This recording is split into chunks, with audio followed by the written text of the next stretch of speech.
Okay, it's 7:30. Welcome everybody to our February. I almost forgot what month it was because I'm thinking about March. Our February free webinar for Strawberry Seed Consulting. I am particularly happy to be presenting this topic to you today. I have been HR nerding out a bit, getting this put together. It is an area that I have worked with for a long time. Right from the beginning of my career in HR, and it evolved what I was going to talk about over time, and I'm really happy with what we've got for you today. A little bit of housekeeping. If you have any questions as we go along, please pop them in the Q&A box, and at the end I will make sure that we answer as many as we can. And yeah, if you have any technical questions, you can pop them in the chat and hopefully I might be able to help you solve them. But other than that, let's get going. So I'd like to start by acknowledging the traditional custodians of the lands on which we are all meeting from today and pay respects to elders past, present and emerging. I'd like to extend that to anybody who's actually on the webinar with us tonight. So for those that don't know, my name is Carly Saw. I'm the Director of Strawberry Seed Consulting. This is my gorgeous team. We are a boutique HR consulting firm. We work with small business clients right across Australia. We are located, our head office is located on the Surf Coast in the beautiful Torquay, Victoria. But we have team members in Melbourne and also Queensland as well. And we have been helping small businesses around the country since 2013. So we're coming up to our 12th birthday very shortly. And pretty much if you're unsure of what we do, it's everything from hiring to firing and in between. We do help with recruitment, but we are really passionate about working with small business owners and helping them, I guess, manage their people, get the best out of their people, train their people, help them navigate tricky situations. And hopefully today or tonight will be something that will help you with that as well. So I am going to start by talking about a bit of history of performance reviews, which may sound pretty boring to a lot of you, but I actually did a bit of a deep dive and it's quite interesting where we've come from, because a lot of us are maybe very familiar with the once a year we just do a performance review, but I think understanding where we've come from along the journey can be really helpful to see how it has evolved and why it has evolved. So I bet not many people knew that before the 19th century, performance reviews in some forms did actually exist. So they have been around since the first one that's been identified was in 2021 BCE. So it shows that humans, once I guess they had the opportunity to oversee others, to try and make something productive, it's along the way have realized actually how do we get more out of them? We might need to actually manage their performance in some way. And so as you can see, you know, to the 16th century through to the 18th century, certainly I think the Industrial Revolution at the end of the 18th century really did make a big shift in to how we see the evolution of what we see today.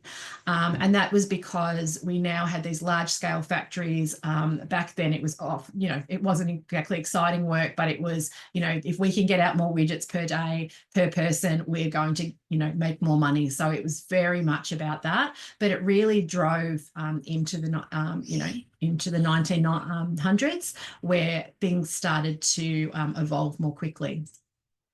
So in the 20th century was when I guess what we now know as modern performance reviews came from. And, you know, over 100 years ago, I still remember, not that I remember 100 years ago, but I do remember at university studying Frederick Taylor's scientific management time and motion studies. And really that was part of that industrial revolution where it was about time and motion and how we could maximize or minimize the amount of time that was on different things to, you know, that humans were doing to be able to improve the number of things that they could manufacture when that sort of came along. Like a lot of current or more recent management practices or leadership practices, the military is an area where a lot of those do stem from. And of course, if you think of what an army is or a military unit is, it is all about managing people and getting the maximum performance out of them, particularly in high pressure situations. So there's a lot of different theories of management and leadership over the last 100 years that have really come about from a military perspective. And in the 1920s, they implemented in the US military a merit rating system to structure around performance evaluation. The 50s kind of was the time when what we sort of know now as the annual performance review started to emerge. And certainly some of those large organizations, and back then that was like an IBM or a GE, started to adopt that annual, systemized process of ranking and rating their employees. And then as we got into the 60s, Peter Drucker's management by objectives came in and sort of, added to that process by focusing on setting goals and measuring outcomes as well as inputs. So I think a lot of the earlier ones are very much about measuring, time, measuring productivity or production levels, and then it started to get into going, okay, well, we want to set people some goals to stretch them, and then we want to measure how they have achieved those goals. Then as we get into the 70s to the 90s, and the 90s was when I started my career in HR, the 70s introduced competency-based reviews, and we certainly still see that used a lot now. In fact, I use that in Strawberry Seed.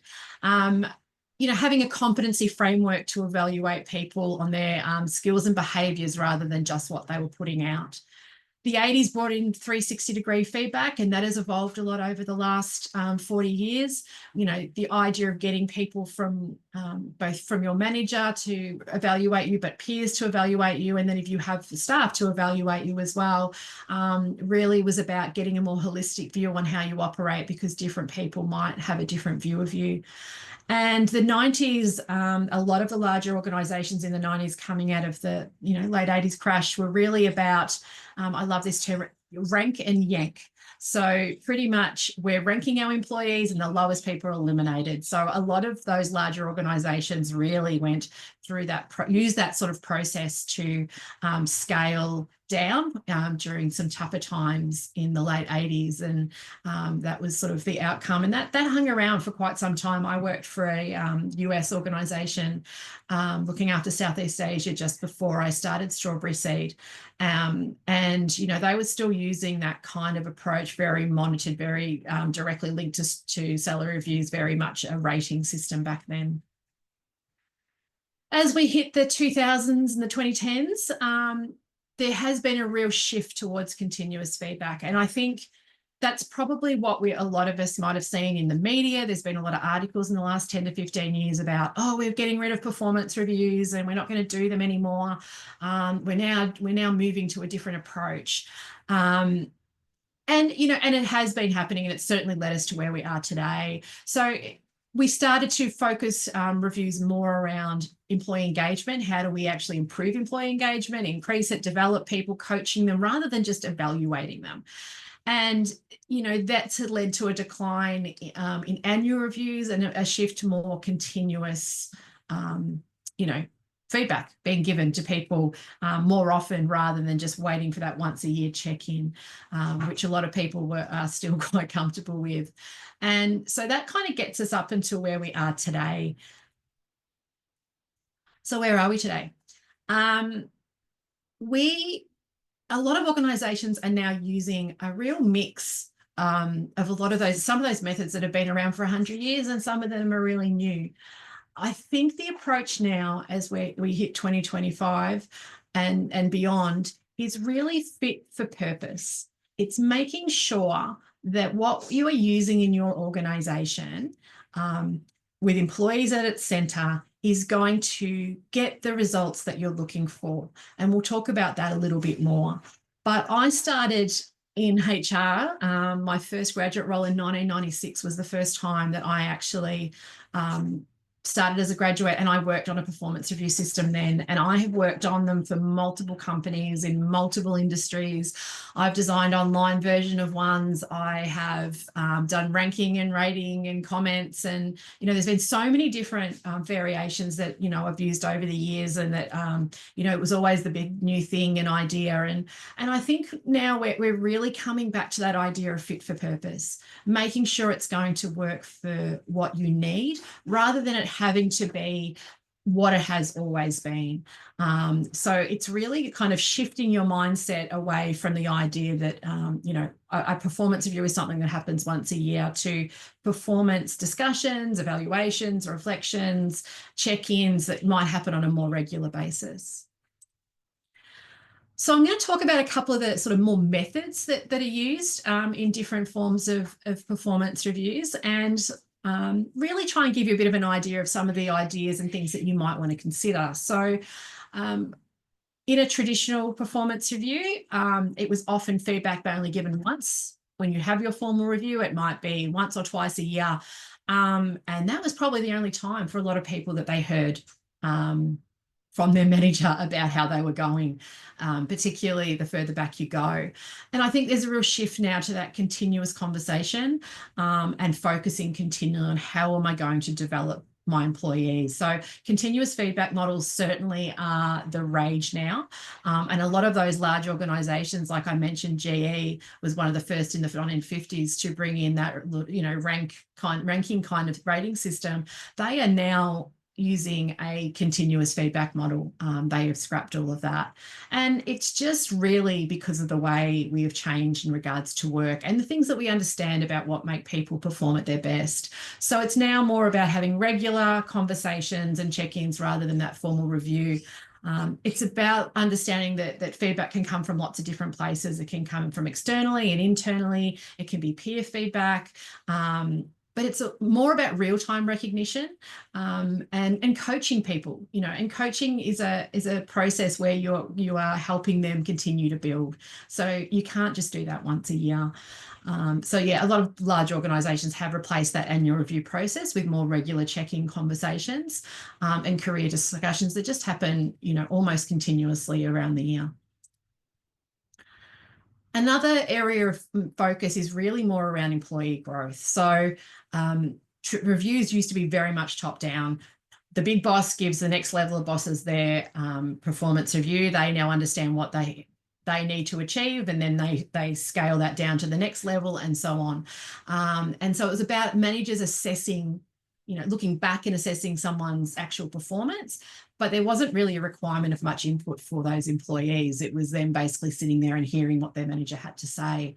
Whereas now it is very much more about employee-led performance conversations. Employees should be in charge of their own performance. They're the ones that can influence it. It's about placing them at the center of it and having a mixture of self-reflection and conversations and setting development goals and building to their strengths. So it's very forward focused rather than looking backwards. And it's about skill growth and personal growth. So rather than sitting down once a year and saying, well, let's talk about what you've achieved. Did you do well or didn't you? And where do you see yourself in 2 years? It's more about smaller increments, not looking as far ahead. No one knows what they're going to be doing in 2 years. I mean, any answer that you get, nobody knows that. But if you can bring it back to more regular conversations, it's about what do you need next? And that can be very much a catalyst for having a better relationship and also good retention and a number of other things we'll talk about today. It's about ongoing alignment. So rather than setting a fixed goal once a year that, is often outdated very shortly after that's happened, I think we now understand that we're in I hate the word agile, and I used it, and it's corporate jargon that I don't like, but it kind of works because it's about the agility or the flexibility or the adaptability to just, adapt our goals to what's happening and where objectives, what objectives do we need to set to get where we need to go next. And we need to be able to change that. The world changes quickly. It doesn't look the same. We're not in a world of the 1990s where, you could set a goal for the next year and things might not have changed that much by the end of the year, a lot of employees were long-term employees. A lot of them had stayed a very long time at organizations, whereas that has changed. The nature of how we work has changed. So it's it's about, you can focus of objectives and key results and regular but through regular check-ins rather than just rigid annual goals. So we're constantly adjusting as we need to. Something that we thought was important 3 months ago might now be off the table. So why would we be talking about that in 9 months' time? And if you think about it, there's targeting effort to the right places. So having those more regular check-ins means that you're more likely to be able to adjust on the go of where you need your resources, and one of your resources is people. And so, yeah, rather than having that yearly sort of alignment, it's about having regular realignment and evolving priorities for both. A big part of it should be engagement and retention. I, as someone who's worked in HR for almost 30 years, know very much, as someone who's had to drive these processes in large organisations, that people see it as a tick and flick process. It is a form that we need to fill in, and that's all we needed to do it for. And once we've done that, we've ticked off that box that we've done it. And really, in the modern age, if that's what you're using performance reviews for, if they have their senior organisation, then I'm not sure why you're doing them. They should be about discussions of where people want to head and what they want out of their job and how we can support them to get that, and about ensuring that we retain good people because we are giving them those opportunities where we're refining and changing to their needs, along with the business and organisation's needs. It's framing feedback in a way that's positive rather than, and focusing on a strengths-based approach rather than just focusing on what you need to improve. So, often performance reviews were used as a way to weed out people who were not performing, as opposed to focusing on what people do well, and then continuing to upskill them or move them into roles and opportunities that are a better fit for them and giving them career development. Now, I know I have a lot of small business owners in the room, and I think we need to be realistic that the way I look at it is that I want employees to be with me for as long as it actually works for them to be with me. I want them to work with me, be great performers, and if that's 3 years, fantastic. And I get a great employee for 3 years, fantastic. If I don't, then I'll deal with that. But I think the idea that we just want people to stay forever because it suits us is it's not viable. And you know what? Often, if people leave me, and I've had staff leave, but they're going to jobs that I can't give them, and if that's the case, then I've got to wish them well. Really, one of the biggest changes, and I think one of the most prominent ones, is moving the employee to the centre of the process. So traditionally, it was managers, full control. It was their assessment. They made decisions, and often employees had really limited input. Whereas now it's very much switched around to the employees at the centre. We want them actively participating in any process that's talking about their own performance. We want them owning it. We want them self-reflecting. We want them taking on board feedback and setting new goals and wanting within themselves to improve. And the term psychological safety will come up a few times in this presentation, and that's because, one, it's now a requirement under law to provide that. But we need to provide an environment where people feel safe having conversations about their performance, where they feel like they can go in and have a conversation and actually be open and take on board feedback, and make changes. But that's only going to happen if you have a good relationship and you've built trust. And once you build that trust, these become so much easier. And I'm not in any way saying that everyone is going to be easy forever, always. And we spend most of our life at Strawberry Seed. Every week we're talking to people who are dealing with issues with employees. But, it's really important that if we put employees at the centre and we come from that approach, it does make it easier once you build that trust and build a back and forth dialogue. It's not just a one-way conversation. And 360-degree feedback I mentioned earlier, is something quite common. It is a bit harder to do in smaller organizations. I think we hear it, hopefully if we're communicating well, we hear it, but it is another tool out there that can help with that. And it's more about personalization now. So, in the past, it was a very rigid process. It might be one size fits all. It doesn't matter where you work, what your role is, how long you've been there. That's what you had to do. And that was the process. Whereas now it's very much about customizing based on your job or your function, based on your industry, based on your seniority, how experienced you are, your work style. You might want to be meeting much more regularly with a graduate that's just graduated and started in their first job than you would someone who's been with you for 15 years. You might want a new employee to have more regular check-ins, and then you take them back over time. It's much more about focusing on employee needs, how to maximize their effort, how to maximize their productivity, how to help them be better in their role, how to ensure they have everything they need to do it. And things like hybrid work, I mean, it's been 5 years. This time 5 years ago, we were sending out our first newsletters to our clients saying, hey, there's this thing called COVID, and if you've got employees that are traveling to China and Italy, you might want to be concerned. We all know how that went. So a lot of people are now working from home, and what came out of that, and hybrid work is still very popular now, is that a lot of the old review structures just didn't work because they were very much based around, output rather than results. They were based around ticking certain boxes, not, worry a lot more about how you did it than what your results were. And I think just the last 5 years alone has seen a massive change in, why those more regular check-ins are really much more popular now. And I think what we've seen too is growth in terms of focusing on the growth of the organisation, growth of the individual, growth of the business.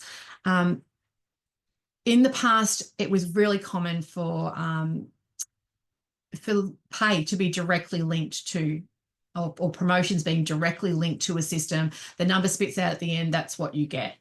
And we have definitely seen a move away from that. Now it's more about skill building, leadership potential, and long-term career growth. I'm going to talk about the salary conversation at the end. Many of you raised it as a question you wanted addressed. I'm not surprised by that. It's always a question when I talk about this topic. But it's very common now to really split the two apart. Now, performance is one factor in a salary review. It's one thing you should be considering, but it shouldn't just be a direct result because there's so many other factors. There's market pressures, there's, scarcity versus an overabundance of people in that kind of job. There's, skill level of that person, what role they're doing, how their role's changing, but also capacity to pay. Because you might want to give all of your employees a massive pay rise and just not have the cash flow at the moment to do it. So, it's helping employees understand that it's one factor and having a bit of distance between them. We sometimes talk about a HR calendar where you sort of say, well, at this time of the year, I do my annual review meetings, but it might be a month or two before the salary reviews and salary review time. One, having an annual time that everybody knows that's when we're looked at every year makes it really easy sometimes to deflect a conversation with an employee that's saying, hey, I want a salary review now. You can kind of say, well, it's one happening in 2 months. We can talk about it then. But also kind of distances those two conversations so that the actual review discussion or feedback discussion is about their performance and not just about the dollars, which kind of opens it up to some better conversation. So, it's really about working out what works for you. Now, a couple of quick facts before we move on. I was looking at some research and it was saying that teams that regularly feedback to their employees on their strengths experience a 12.5% increase in productivity and an 8.9% increase in profitability compared to those that systems focus on weaknesses. And that regular performance discussions can lead to a 14% improvement in employee engagement, performance, and productivity. This is when the system is working. It's when the people are trained to do it. But, there's a lot of evidence-based information out there on why people have moved away from that once a year sort of discussion. And the other thing is that those once a year discussions were often about stress and anxiety. Oh my God, I don't know what they're going to say because, what they've been thinking because they haven't shared it with me. People know now, like, you shouldn't be hiding things. And when I used to do this training 20 years ago, I would talk about the fact that there should be no surprises at a performance review because you should be giving ongoing feedback to people. But a lot of people who weren't comfortable with that would just sit back and wait for the performance review process. So, now I think we have a much more open and supportive environment for employees. I think there's a lot more opportunity for dialogue and discussion and working together to improve, as opposed to that sort of oversight approach. So I really want to talk about fit for purpose. I used that term earlier, and I'll probably use it again because it's shifting our minds away from what we have known, and understanding that what might work for us might be a combination of another number of things. I don't know, a lot of you may have heard of Maslow's hierarchy of needs, which will pop up on a slide a little bit later. But I recently came across this concept of the law of instrument, which is one of Maslow's other theories that came out of his work in the 60s. And I really resonated with this. And it's something that I'm not sure how it didn't come past me at some other point, but it was weird how I came across it. I was walking back to my car down at my local surf club, and two guys ran past me, and I caught the smallest snippet of their conversation. And all I heard this guy say was, "Mate, if the only tool you got in your toolbox is a hammer, all you can deal with is a nail." And that just I went, "Oh, I really love that." So that made me go and do a little bit of a deep dive on where that came from. And it came from Maslow. And the actual quote is, "I suppose it is tempting, if the only tool you have is a hammer, to treat everything as if it were a nail." And the more I looked into it, the more I realized it was really almost the premise of the approach now to performance management, because the law of the instrument refers to that tendency of people to rely too heavily on things that are familiar to them, to familiar tools and approaches or perspectives. We're comfortable in that. Now, when you have got people who are running a large organization who are maybe baby boomers, who have come from the once a year sit down discussion, that's what they like, that's what they're comfortable with. I've been in rooms trying to convince them to maybe change the approach, and it's hard because that's their comfort zone. And there's a few reasons around that. One is that cognitive bias. We default to things we are most comfortable with. We're human beings. It's part of our intrinsic nature. But that also might be when they don't fit the situation anymore. Process doesn't have to be one size fits all. And so often, if we just focus on what we did in the past, it doesn't fit anymore. It's not for purpose. So, just because something's a process we've always done, or a process we have in place, doesn't mean we need to keep doing it. We need to be adaptable to what works and what we get the most results from. And critical thinking, it's reminding yourself that diverse perspectives and a variety of tools will lead to a better outcome than one single method. And so that, to me, really encompass the approach that I think we need to take with performance management or performance reviews moving forward. And I think a lot of organizations are on that path. And that is going, okay, we need a number of things in our tool belt that we can draw upon for different situations, and we can create a system that works for us, or even for different parts of our organization, different employees in our organization, to get the result we want, rather than being caught up in a particular system that we're comfortable with. So what we need to do is build out our toolkit. We need to look at all different types of things, and then bring in what works for us, so that we have those things available to us to draw upon when we need them. So before we sort of start making those decisions, it's really important to step back and think about, what are you trying to get from any type of process around feedback or communication or performance with your employees. When I work with a client, it's often one of the first things that I ask, particularly if they've got established systems. And often when I ask them, like, what made you choose those, that they don't know. They're just, well, that's what we've always done, or that's what I had at a previous organization, so that's what I know. But if you can't explain why you want to go through and put a process in place, what you're trying to achieve from it, what the purpose is, then I'm not sure why you're doing it. Because it really does need to be about you don't want to waste your time. And that comes back to the old tick and flick. Oh, we have to do this, keep HR happy once a year. And that's not what we should be looking at. If we're going to put time and effort and energy, we want something that's going to give us results. So if they're just an administrative process that you feel that you have to tick off because you run a business, then I don't want you to implement something until you actually know what you're trying to achieve from it. So I guess we all understand that a performance review process or performance management process is something that is there to improve performance for people. But there are a lot of other benefits to any type of process around feedback and performance that I think a lot of people forget. And I just want to remind you of a few. So one of them is aligning people with culture. When you're aligning their performance, you're talking about what are your expectations, what are your boundaries you want them to work in, how do you want them to achieve it, what are the methods you want them to use, what are the levels of performance that are expected. But it's also about aligning them with the culture. How do we do things? Why do we do things? What are we trying to achieve? How do we want people to interact with each other? These conversations can be really helpful to ensure that people are on the same page. It's definitely about strengthening relationships and building trust. And I'm going to talk about trust towards the end, but having those regular check-ins with people can really continue to build that relationship. And I think it's important to always remember that when we hire someone new, or someone joins our organization or for the first time, and you're managing them, you're managing every manager that they've had before. If they've had terrible managers in the past, then they might not have a lot of trust. They might be pretty skittish. They might not trust what you're saying because they've had bad experiences in the past.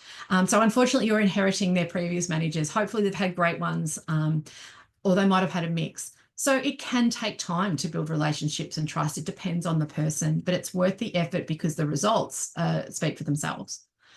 It's about identifying potential. The more you have conversations with your employees on the right things, the more likely you are to recognize where their potential might lie. What are their strengths? How can we leverage them in our business? How can we build upon them? How can we use them within our business?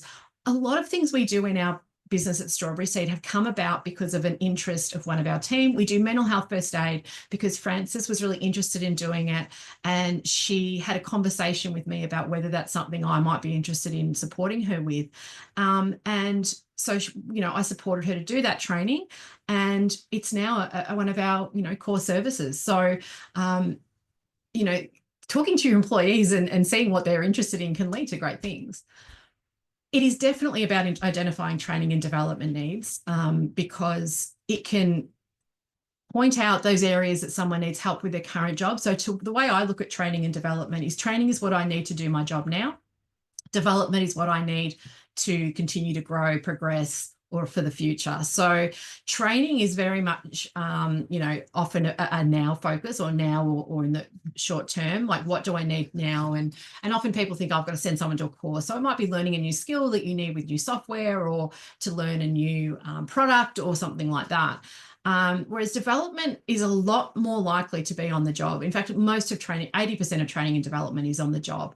Development might be giving someone the opportunity to sit in on something they haven't before. It could be giving them some new responsibilities slowly to help build up skills. It might be giving them a project to work on that will help them develop some leadership skills. There's a whole range of things it could be. And the other thing I think is really important, which I will probably say again later, is employees should be in charge of their own training and development. Their managers should support them and help facilitate them there, but they need to drive it. And so that can be a really good benefit of having regular conversations. And it's also about removing barriers, identifying them and removing them. Sometimes when we get in performance discussions with someone where it's there's an issue with performance, one of the things that comes out is that there was something that you just didn't know about as a manager or leader that was actually in the way of them performing. Now, that could be that they didn't have access to the systems and processes they needed. It could be that they there was someone telling them to do something. There's a whole ream of things, but having regular discussions can help you get things out of someone's way to help them perform better, or to provide them with the things that they need. So what I want you to start thinking about, if you're currently got a performance review method that you use, is what are you actually currently doing? Like, Do you and or the employee dread that process? Is it something you look forward to doing? Is it something you see as valuable? Is it something your employees see as valuable? Is there a particular reason you chose that method? Like, where did it come from? Now, I'm not saying that what you're doing is not right. It might be absolutely perfect for you, but I think sometimes reflecting on that and ensuring that it is fit for purpose, if you've never done it before, is really helpful. Does it get you the results you wanted? What do you actually want to get out of it? Well, are you getting results from it? Is it helpful? Is it giving you and your employees benefit? Is it one or two-way communication? Is it you talking at them, or is it a discussion? Is it a method that's looking forward or a method that's looking backward? So are we looking at what has been in the past, or are we looking for how we can do things moving forward? Is it something that's prioritized in your business? So different things, like I would do performance review training many years ago. And one of the things I'd say is, if you set a time to do a performance review with your employee, try and, like, unless there's a really good reason, try and stick to it and not move it. Because, like, particularly if it was only once a year, like if you can't sit down at the time you agreed once a year without, moving it several times, then that doesn't tell the employee that you've got a lot of value in that process. But if you are doing more regular check-ins, if one has to be moved for a particular reason, people are usually a lot more amenable to it. Are you getting value for the effort that it's taking you to conduct that process? And is it considered valuable within the business? And ultimately, what I want you to ask yourself is, what do you want to get out of it? What are you trying to achieve from it? Do you want a system that's about providing feedback on past performance or looking forward? Do you want to set objective and focus efforts on particular things? Is it about increasing productivity? Is it more a well-being check-in where it's about talking about how someone's going? Is it talking about career aspirations and development opportunities? Do you want to receive feedback yourself in that process? How does it align, or how will it help the employee align with the company values and goals? And is it something that you want to use to discuss salary review or potential increases and promotions, or is that something you want to keep separate? There's no right or wrong answers to these, but it's about, before you just start marching down a path in one direction, you should have thought about these, so that then you can, once you know what's important, you can then assess the different options against the different tools. And one of the ways we assess what's important is to think about what actually is going to benefit your employees and how they operate. Now, this is Maslow's hierarchy of needs that I mentioned earlier. For those that are not familiar with it, it's all about where intrinsic motivation comes from. So it was this idea that we have to fulfill the lower levels before we can move on to the next ones. This is the modern version that includes Wi-Fi, because we all know that we could not live without Wi-Fi. But if we think about the fact that if our physiological needs are met, we live in a country where that's, it's very few people, fortunately, that are not in a position where they're not met. There are still people out there, but most of us have that met. Then we feel safe. So we feel stable, we feel secure. That allows us to then feel love and belonging and part of something with other people, which allows us to build our self-esteem, which brings us to that point at the top where we are now able to be really self-fulfilled and motivated. And look, it's a kind of an old-fashioned approach, and I'm going to talk about another one in a moment. But I want you to think about that second level being safety, because a lot of people, and that third level being belonging. If someone does not feel they belong in your organisation, if they feel disconnected, if they are not feeling safe, if they are fearing repercussions if they get something wrong, if they're worried every time their manager calls them into a meeting or wants to talk to them, and if you don't have that feeling of safety, then the full engagement of someone is really not going to be achieved. So it's good to kind of think about what you're trying to achieve in terms of, how you're going to want to use it to motivate your employees as well. There is a particular tool that was developed more recently, and it's 3 elements of employee engagement. And I really like this because I think it's very helpful. And it essentially comes back to, what are the things that employees want from their job? And the first is career. So career means the type of your work that you do. So people want a job that has autonomy. They want to use their strengths. They want to be able to learn and develop. And that really is at that heart of intrinsic motivation at work. So if any system of performance management that you choose should actually really make sure that that's happening, that's what it should be, it's aimed to achieve. The second is community. And that's about people. People want to feel respected and cared about and recognised, and that drives their sense of connection and belonging. It's an intrinsic human need. And so whatever system you choose should actually get that. So it should be about engagement and driving connection with you and your employee, and them feeling like they are valued and recognised. And the third element is cause, and which is basically purpose. People want to make a meaningful impact. They want to identify with what you're trying to achieve for the business, and they like to have a sense of pride. So you can utilize whatever system of performance review or management that you choose to try and actually make sure that that's happening for your employees, helping them understand where they fit in, helping them understand what the repercussions are of what they do right, but also wrong. And so they understand the why. So we used to just tell people what they had to do and say, we don't question it. Whereas now we understand that if people understand the why, it's going to fill these needs, and it's going to make them more engaged at work, and a more engaged employee provides higher results. So it really comes back to that employee-centered approach. And this is just a bit of a diagram I think kind of captures some good points around being employee-centered. It's about being bottom-up, not top-down. It's about being improvement-oriented rather than compliance-oriented. It's about being objective and fair and not subjective and biased when you do give feedback, being future-focused rather than backward-focused, not forgetting that individuals are part of a team. And so unless someone only works by themselves, then, being team-based and collaborative, not just individualistic and competitive.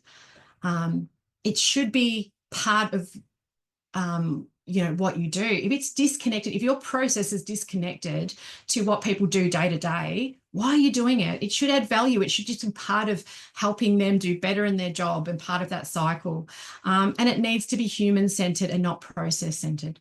It needs to be about motivating, engaging people, not punishing them if they get something wrong. So I'm going to go through some of the different options of different ways you can deliver, modern performance review conversations. And again, as we go along, I want you to think about the fact that you don't have to choose just one. So one-to-one meetings are a great option. A lot of businesses do these now. A lot of the top organisations have really fancy names that they've rebranded what they actually do, but at the heart of it, they're one-to-ones, check-ins. Now, one-to-ones can be done weekly, bi-weekly, monthly. They are great for that continuous feedback focus. You're addressing things in real time. You're not going a year, you're going maybe a couple of weeks before those discussions. And it works because it's a lot more low pressure, there's a lot less stress. You have the ability to continually have those conversations. You can guide people and realign as you need to. In terms of frequency, it doesn't have to be. I have seen some of our clients who do meet every single week, and that's great if it adds value, because it should be valuable to both parties. And look, someone who's new, someone who is early in their career, weekly might be really appropriate. Also, someone who is maybe having some performance issues and needs some support or some monitoring to make sure they are taking on board the feedback, weekly might be really appropriate. But then you might, over time, take it back to bi-weekly or monthly. Personally, I like monthly. I think monthly is a really good balance, but it depends on your workplace and what works for you. We still have that annual or biannual performance review. It still has its place, and I'll explain to you in a moment what Strawberry Seed does. So once or twice a year, if you're going to use this approach, it's really good for that summarizing of what's happened. It's like kind of documenting, what's happened and, successes and long-term goals rather than the short-term. And it can show some patterns of behavior and align people to company objectives. Some people enjoy that, sitting down once a year to focus on things that we don't normally talk about. And for me, the one-to-ones are a bit more of the what's now and what's next. Whereas sometimes having that conversation of sitting back and actually reflecting can be really helpful, as long as it's done in the right way. We have self-assessments and goal-setting sessions. So again, these are things that might be incorporated into one-to-ones or your annual review. It might be something that's done quarterly or annually. So this is about encouraging employees to reflect on their own progress and take ownership of their development. And I want to talk about Strawberry Seed system in a moment. But it's about aligning people with goals and giving them a sense of autonomy and readjusting them. And so you're setting a goal for them to achieve rather than telling them how to achieve it. And so that can really be empowering to people. And it can be a combination of the two. And also asking people themselves, how are they going, and to provide that back. So again, these are two things that can be incorporated into other tools. The one that I think most people forget is real-time feedback and coaching. This is like talking to your employees. I know that's mind-blowing for some people that you would just talk to them when there's an issue. The frequency is needed. It could be at a key event date. It could be because there's a project, or because it could be because there's an issue. Like, real-time feedback should be happening all the time. It's good for, reinforcing what someone's done well or correcting something before it escalates into a bigger issue. Sometimes people get worried about addressing little things. You don't have to do them overly formally. You can have a conversation with someone and say, hey, I just need you to adjust this. And then maybe send them a Slack message or an email and say, look, I'm so glad we could have that conversation. Like, just so we're on the same page, this is my understanding. Is that yours? And hopefully it fixes it. 9 times out of 10, when you tell someone to fix something, or that you need them to improve it or change it or do it differently, guess what? They want to do it. They appreciate that you told them. There's nothing worse, and I've been in this situation many times, when we're sitting down with an employee and we're providing him all this performance feedback, and they're looking at you like, why did you not tell me this before? Because your silence was actually just telling them that what they were doing was fine. So it really helps employees make adjustments over time, and is much more likely to be successful than just waiting for that once-off formal review, and that's the only time you hear about your performance.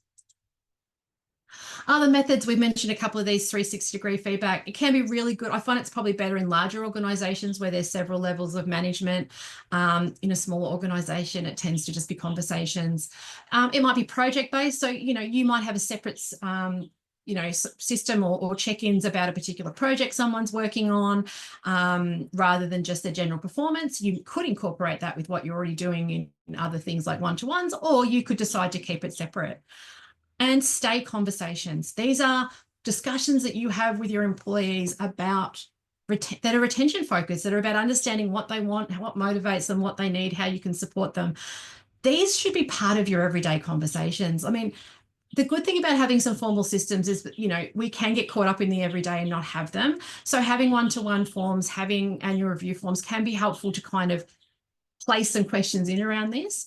But again, it can be part of another process. It doesn't have to be standalone. But I do know some people that just, it's at particular times. For me, a trigger point for having these conversations is often when we have a change in the team. So we're either about to start recruiting because we're growing, or we are replacing someone that's leaving. I will have these kind of conversations with my team to check in with them where they're at. Like, a lot of my team are part-time, so do they want more hours? So before I make any final decisions, I see where they're at and what their focus is for now. And certainly sometimes I'm surprised by their answers, sometimes I'm not, but they are so worthwhile because they help you make decisions about your business. So I'm sure some of you are wondering, like, when's she going to show us some forms? Because that's what you're here for. And a few people sort of said that. And look, I am not going to be sharing a particular format with you today. And there's a few reasons for that. One is that, honestly, it's not about the form. It's not about the document or the tool or the app or whatever it might be. It is about the conversation. And if I can get you to be the one thing you take away from tonight, is that it is about the conversation. And if we were all perfect communicators, then we would make sure that we just gave everyone a blank piece of paper and they'd all have great conversations. Unfortunately, that's not the case. So that's why we build the tools around it, but the tool should match what you're trying to achieve. So I'm going to stop using the term performance review for the rest of this session. And I am actually going to bring it back to feedback and communication strategy, because really that's what it is. And it's about thinking about, how am I going to give feedback and communicate with my employees regularly to ensure that, they're going well, they get the feedback they need, and what are the different ways I'm going to achieve that? So that's what I'm going to refer to it from now on. So now I'm going to share with you our feedback and communication strategy. And it's not uncommon for us to share this with clients. WDSSD stands for, what does Strawberry Seed do? We have a weekly check-in. Our weekly meeting is part of our communication strategy. We have it Friday afternoon because we find that at the end of the week, we're probably a little bit burnt out. It's a good time for us to reflect and decompress and maybe vent a little bit if we need to the rest of the team. But it's very much a this week, next week kind of approach. So you can see there where it says at channel, because we actually just have a channel in our Slack that is for the team meetings, and that is our agenda. So we don't stick to it 100%, but it's kind of guides you through, and it's helpful for employees to prepare a little, so we talk about what's a win that I had this week, what's a challenge that I had this week and what I learned from it, what are my 3 top priorities for next week. We don't go through our entire calendar. We just kind of say, here's the 3 things I'm trying to get done this week. But we'll often mention that, but I've got a lot of meetings, or I'm, we don't use the Q word. We do not use the word quiet in our meetings, because if we say that, 3 new HR issues will pop into our inbox immediately. We're very superstitious like that. But the next number 4 is really important. Do you need help next week, or do you have the capacity to help others? It allows people to say, listen, I am going to be flat out next week. I've had so much come in. And other people who don't have as much on can say, hey, I can help you with some of that. Let's catch up after the meeting. So it's a really good way to share workload. Sometimes we have an issue people want to put to the team. We collaborate a lot in Slack and have conversations quite regularly, but sometimes there's an issue that's just come up, or we haven't had a chance, we haven't shared it. We've maybe shared it with one person to discuss it, and we talk about it as a team, and that allows learning opportunities and different perspectives. And we're trying to share case studies. It's been something that's been on our list. I'm not saying we're perfect at this, and often it's more a telling, maybe, I might have been talking to one of the team about a tricky issue they've been dealing with for a few weeks. And once it's resolved, I'll ask them to just sort of share what happened with the team so we can learn from it. We also have monthly one-to-ones. They are scheduled for the rest of the year already in the calendar. To me, this is where we check in on current work. We talk about all the HR support clients, for example, each of the HR advisors are working with, where they're at, what sort of interaction they're having with them. We set priorities. We give some real-time feedback. It's a personal check-in as much as a professional check-in. If someone's working on a project, we check in about it. And often it can turn into that retention focused discussion. So they're once a month. There are 3 of the questions there that are in our template that I just wanted to share with you, that, a number of them are about work, but then we talk about what went well this month and what challenged you. What else can I be doing as their manager to support them? And is there any training and professional development they need? Now, for some of my team, they don't, sometimes we talk a lot in those sections, and sometimes it's not much of anything. Sometimes it's something personal, sometimes it's something inside work. But this is a live document. They own that document. They've got their own template. They update it and send it to me, hopefully the day before. Sometimes it's the morning of. And it is really great because it's a dynamic document where we're constantly changing, and it's about what actions are we going to take afterwards.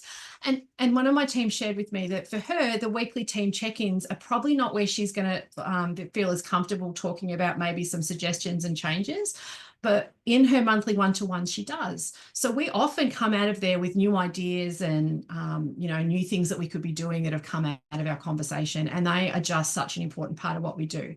Having said that, they are also something that we are a little flexible with. And sometimes one of my team will say, hey, do you mind if we move that? I've got a bit on. And I'll say, absolutely. Or I might do the same thing. And there's been times we skip a month, and that's usually because we've already been talking a lot about it, something, and we kind of go, actually, we've probably checked in and okay, let's just skip this month. But generally speaking, they are just there and they are part of what we do. And finally, we do our annual performance reflection. My team are going, what? Reflection, because it was discussion, but I have changed the name of it. And that's because that's what it actually is. So we do a competency self-assessment. I ask my team, we've got a set of competencies, and I ask them to reflect on how they have performed in the last 12 months. We do them in January. For us, that works really well coming into the new year.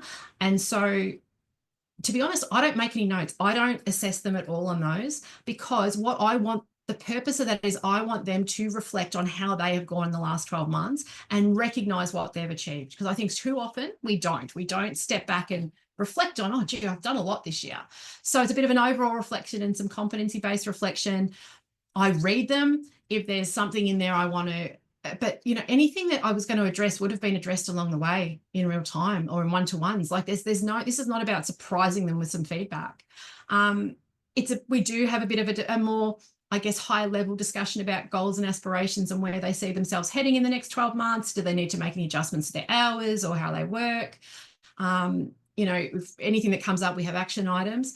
But the part I love about it is it's the well-being check-in. And that's really the second half of the document. It's a check-in with their well-being. There's a whole ream of questions, but also some feedback for me as their manager. So there's questions around what they've accomplished, what's been challenging for them, what's giving them job satisfaction, what's frustrating them, what improvements can they see at Strawberry Seed, and feedback for me on things we can be doing differently or I could do better to support them, and what support looks like for them for the next 12 months. And we've just done all ours in January. I love these conversations. Some of them go on for a while. We're in HR, we like to talk.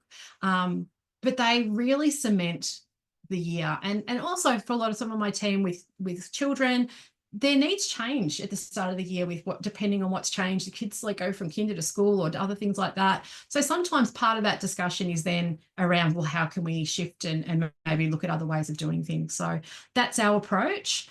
I just want to finish off because I've realised that we are going to probably run over time a little bit. So hopefully that's okay for people. I want to talk about your toolkit. I want to talk about sharpening those tools, because it is about looking at the right things for the right situation. But guess who's at the center of that? You. If you're the person who's got to talk to people and give them feedback and communicate with them, then you need to also have the right skill level to do that, because we can give you all the beautiful, pretty tools in the world, but if you don't know how to use them and you don't use them well, you're not going to get the right results. I want you to remember that we are humans who manage humans. We are not perfect. They are not perfect. And if we go into every conversation with that thought, I think that helps to build trust. So some of the ways we can build trust is through consistency and reliability.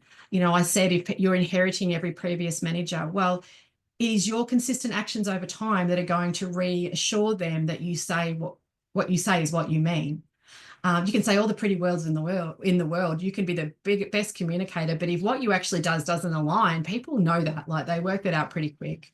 So you need to be consistent in your actions. You need to follow through when you say you're going to, and make people confident in your relationship and that you're a safe place to have a discussion. If you're authentic and vulnerable, if you are able to share, your own mistakes, if you're able to set up a relationship where you genuinely are interested in them, you're genuinely interested in their progression and what they do and how they do it, you will develop a trust that will allow such open and honest conversations and create safety. Active listening, you need to be present. You need to be able, people want to feel heard. You need to be in the moment and in the conversation, and that, they will trust that you're actually listening to them. You need to give honest and constructive communication. We want to give it kindly, but we also want to be, factual. We want to make sure we're balancing that honesty with care. Once we've got that established trust, people are much more likely to accept feedback from you. I recently listened to a podcast, and for those that are familiar with NRL, Billy Slater, I'm a Victorian, so Melbourne Storm, even though I'm an AFL girly, I do know him. And it was someone sharing that they were visiting where he's coaching, and one of the other coaches came up to him and was saying that one of the players was not listening to him when he was trying to correct something for him. And his response was, what feedback have you given to him that's positive about how he's doing things? And he said nothing. He goes, well, why would he listen to you? And I absolutely love that, because if you're giving that balance of feedback to people where that, you're also helping them build and grow, they are going to be so much more likely to be open to you providing feedback that might be a little more uncomfortable, and they won't necessarily see it as criticism. I talked a bit about psychological safety. If you can build that mutual respect, people will feel safe talking to you. They'll feel safe admitting mistakes. They won't try and hide things because they're not afraid of repercussions. We want to treat people like plants. There's lots of different theories, but I just love this slide because, I'm an indoor plant girl, and I have plants that thrive in full sun and very little water. I have others that are really thirsty. I have others that like dark places. I don't expect to treat them all exactly the same and get the same results. And people are no different. People are going to be motivated by different things. They're going to be, some are going to work best in a challenging environment. Some like structure, some like, to just be let go. You need to get to know that. And if you do that, you will be able to help motivate and engage that person and give them the right feedback and push them in the right direction. We need to tend them individually based on the conditions that they need to thrive. And it's our job as leaders to provide that. I briefly touched on active listening. It's about body language. It's about showing you're involved. It is about paraphrasing to show that you understand what they've said. It's about asking open-ended questions so that they can't just say yes or no. If they've said to you, oh, that was really challenging. Why was it challenging? What part was, is there something we could do there? Like, dive down. It shows you're listening. It shows it, and it helps you understand. And as hard as it is sometimes, avoid interrupting or preparing your response while the person is talking. I have ADHD. I am terrible at that, but I am listening at the same time that it's happening. And, it's something I work on because I know that can be, sometimes I have to actually tell myself to stop and just really listen to what someone's saying. SBI is a technique that can be used in terms of communication. It's situation behavior impact model. So describing the specific event or context of the situation, giving someone an explanation of what you've observed objectively in their behavior and discussing the outcome or effect of that behavior. So in last week's presentation, you didn't address some key questions they raised, which led to some confusion. You're giving them those three elements. So that can be really handy when you're trying to think about how to communicate something. A balanced strength-based approach is really helpful. It's about ensuring we're building on strengths and then working on areas we need to in a balance, but also with constructive actions that come after it.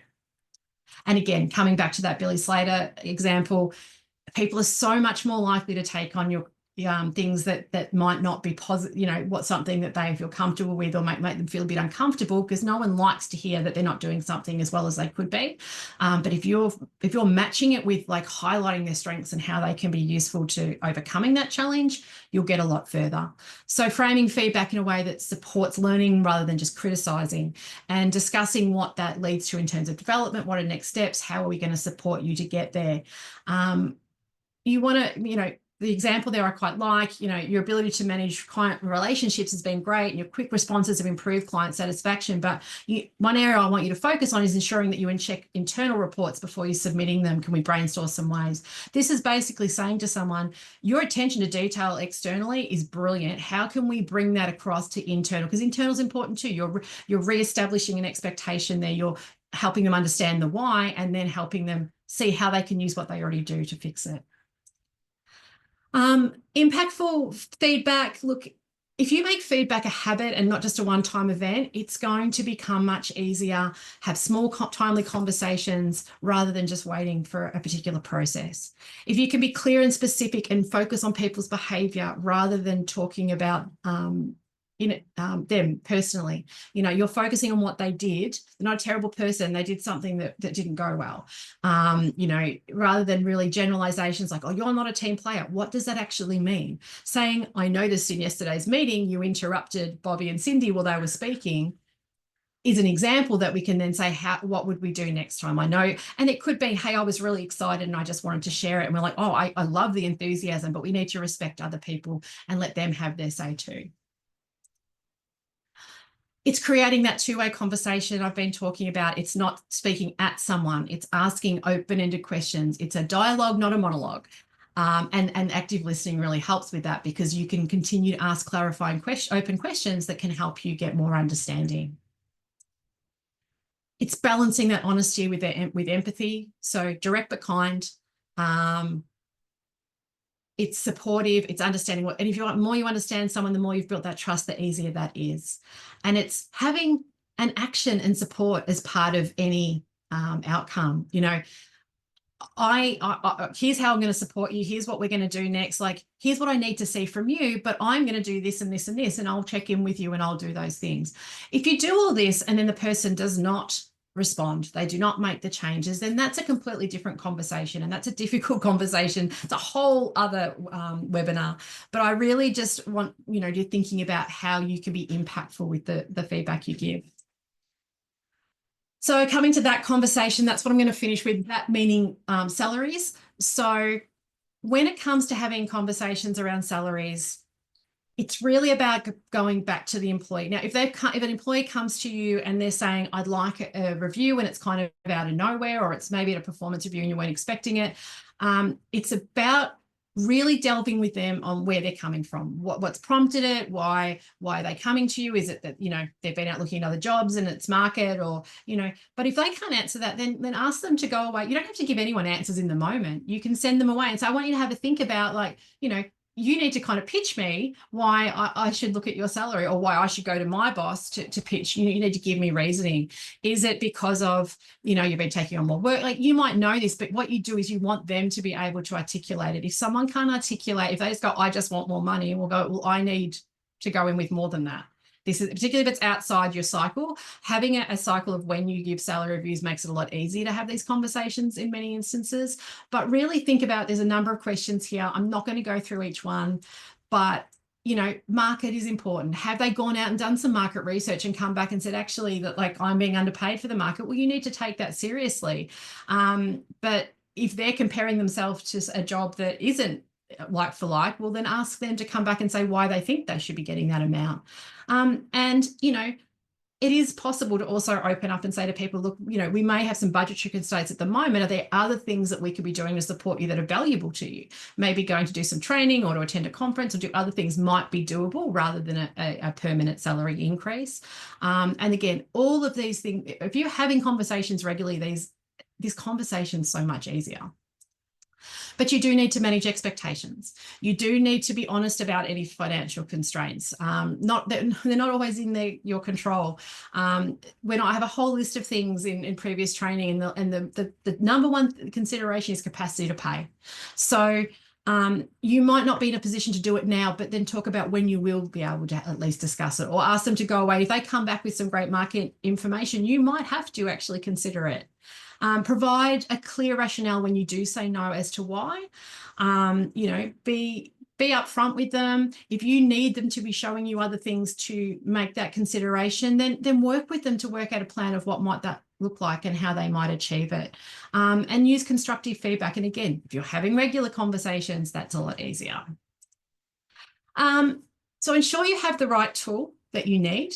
Just because someone is given a tool doesn't mean they have the ability to use it. And that is why I've talked a lot about the process and the conversation, like picking the right methods and conversation.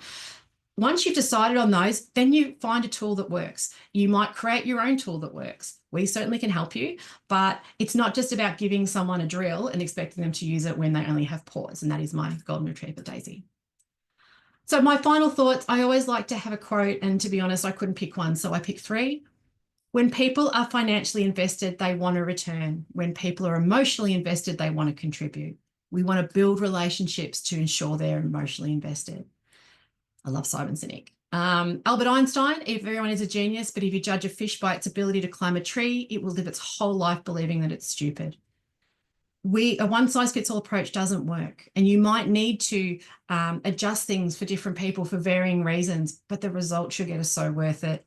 And finally, people don't leave bad jobs, they leave bad bosses. If people are scared of having conversations with you, if people are dreading a conversation or a performance review or a feedback session, then that's not a good thing, and that's something that you could work on. So I mentioned we had a previous webinar back in October 2023, and it was all about difficult workplace conversations. So if you want to delve deeper into that, I highly recommend. It's on YouTube, it's on our website. So absolutely recommend that you do that. We are launching a couple of new services. I'm only just going to touch on them so briefly, and I'll put something in the email when I send it out. But we're kind of, packaging a couple more things to make them really clear what's included and what isn't, and have sort of some fixed costs for people. I think that's something that people are wanting more. One of those in particular is a HR coaching call where you can make a 1 hour time with one of our team. But part of what that cost is also we will make sure that if you'll get a full summary of everything that was discussed, all our recommendations, talking points, whatever that's needed to be. And so that's something that we're bringing in, and we'll be sending more information out about. Performance with purpose is what we're going to call, we do have like a little package that we do on helping people set up feedback and communication strategies and performance reviews. So we're going to call it performance with purpose. And that if you don't think that you can yourself go through and ask yourself all the right questions and decide what are the different methods and different ideas, and then put together the actual systems and processes that will support that. And let's be honest, they are just a roadmap for the conversation, but we are more than happy to help you with that. And we do have the option of adding some training in for yourself or any of your managers once you've made those decisions on how to getting into some of the nitty gritty of having those conversations, difficult conversations, how to address specific issues. So that's an option too. We do have some webinars in the next few months. Supporting neurodivergence in the workplace is next month. That is with Hayley from Be Seen Psychology. That one's I'm looking forward to. We're going to talk about understanding sexual harassment obligations in April, and onboarding employees and trying to set people up for success in May. We have some leadership training workshops coming up in Brisbane and Sydney in the next couple of months. Those are now on sale. Brisbane's already half sold out, which is great. They're the in-person 1 days. We kicked off our new online version, 5-month online version in early this month, and we are looking at potentially starting another 5-month program in May. We also have some mental health first aid coming up, both in person and online, and keep an eye out because we've started doing refresher training as well. So let's get to questions, because we have run over time, and I apologise, but I had a lot to cover. There is a couple of questions, so I'm going to start reading them out and answering, and feel free to add any more. So the first question is, where do KPIs that are bonus based fit into the new modern process? I knew I was going to get this question. Look, they do fit in. They're one measurement, right? So, but they shouldn't be the only measurement. And I had a really interesting conversation with a client recently in the allied health space about this, because they we meet once a week to talk about their KPIs. And I kind of questioned why, because I said, do they have access to the dashboard? They can see them, they can look at them whenever they want. You've set an expectation, they know what they are. Why do you have to talk about them weekly? Now, I understand from a new employee's perspective, but if someone's not meeting them, then there should be other things in place to help support that. And they might be their own separate performance issues, but they can be part of it. You can have that, you can have them as part of your monthly one-to-one, or you can keep them separate. Again, it's what's going to work for your business. And look, different industries have different things. KPIs have their place, and we absolutely want to make sure that people understand and know how to do them. And we want to address when people aren't meeting performance requirements, whether they're KPIs and finance-based or whether they're other type of requirements. So they fit in wherever you want them to fit in. It's just finding the right place for them. And the one thing I don't want people to do is think, I've got to have all these meetings for the sake of meetings. Like it's working out what is the right balance of time spent on it versus value you get. It's about working out what is relevant, and if you've got someone who's not meeting, if you're feeling like you have to meet with someone every week and you've been clear and you've given them clear expectations on their KPIs and they're still not meeting them, then that's starting to explore the why and then what needs to come next. Because if I had someone say to me, but my employees don't check the dashboard, I'm like, is that a requirement that you've asked from them? Well, then that's an expectation that they are monitoring that. And, talk to them about how they do it and when they do it and supporting them. But, they can't just ignore it because it's a direction you gave them. So they can fit in wherever you think it makes the most sense. And we're more than happy to have conversations more specifically for you and your business. And the other question was, what do you do if you have a staff member that you only have good feedback for? Well, that's a great thing. I often don't have any negative feedback for my employees. Giving feedback can just be about, hey, you're doing great. But it might be like one of our clients has a lot of long-term employees that have been around for a long time, don't have a lot of interest in changing jobs. They do quarterly one-to-ones with them.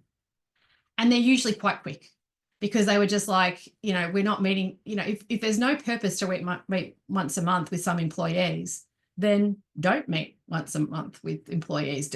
Maybe for some of you long term, settled in their role, really happy. It's more the casual, very informal, as needed check-ins, and that maybe you do just have a once every 6 month check-in with them. It doesn't have to be the same for everyone. And you know what? Reinforcing good performance and good feedback is actually really helps engagement. And think back to those other reasons why you might do them. It's about building relationships. It's about, just having that connection. But if you've got an incredibly introverted person that is very happy in their introverted job and would prefer not to talk to people, don't, scale it back for them, because if you're not getting any benefit from meeting up with them and talking more formally, whether it's a one-to-one or an annual review, then at the end of the day, like, you don't actually need to waste each other's time. But at least be telling them that, but before you make that decision, have that discussion with them. Say, listen, every time we get together, like, I love catching up with you, but we tend to sort of see each other during the day. Are you getting value out of these? Are you getting value out of these conversations? You might be surprised. They might really like how you're sitting down with them once a month and telling them how great they are.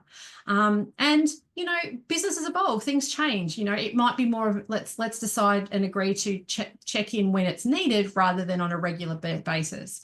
I just find, for my team, it works really well once a month, but it might not for you and your and that particular employee. But great problem to have. Are there any other questions that anyone has that they would like to ask at this point before I finish up? If not, look, it's been really great. I hope that, I'm sorry I went over a little bit. It's my enthusiasm for this topic. I'm quite passionate about it because I just see the benefit of it, and I see the value in what it can bring to both employees and employers. You've done well, and anyone who's had interactions with Strawberry Seed will have heard us say the word communication so many times, because honestly, that's what it comes back to. The better you can communicate, and the better results you're going to get, or you're at least going to be in a place to deal with people that don't want to come on board and come on that journey with you. So thank you so much for your time tonight. I really appreciate it. As always, if you do need any more specific help, please reach out to our team, and we will see you in March for our next webinar. We will be sending a recording of this and the slides, etc., out to everybody in the next day or two. So enjoy the rest of your evening.